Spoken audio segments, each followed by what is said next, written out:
আমরা জানো কতদিনের জন্য বেড়াতে গেছিলাম, বাড়ি ফিরছি বল। আর ওর ব্যাগটা আমার হাতে ধরিয়ে দিয়েছে।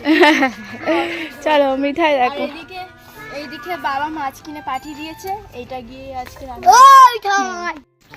কিছুটা রাস্তা আমরা হেঁটে যাচ্ছি পাড়ার রাস্তা দিয়ে, মেশো তো নিয়ে আসতে গিয়েছিল আমাদের বাড়ি থেকে। এদিকে দেখো ভাই আর মিঠাই হেঁটে হেঁটে আসছে, আমার কাঁধে একটা ব্যাগ রয়েছে, বোনের হাতে একটা বড় ব্যাগ রয়েছে। মাসির বাড়িতে কিছুদিন থাকার ইচ্ছা রয়েছে, চোখ মুখের অবস্থা দেখো কি হয়েছে, কালকে খুব কান্নাকাটি করেছে। এই যে আসছে, ওরা হেঁটে হেঁটে আসুক। আমি আজকে অনেকদিন পরে বাড়ি এসেছি, কারণ আমি গিয়েছিলাম আজকে দিল্লিতে ঘুরতে, আজকে সবে বাড়ি এলাম। 2-3 দিন ভোর মামার বাড়িতেই ছিল বোনরা, আজ মাসির বাড়িতে যাচ্ছি ব্যাগপত্র নিয়ে। মেশো গেছিল আনতে আমাদের, ওর সামনে ঝগড়া হচ্ছে নাকি।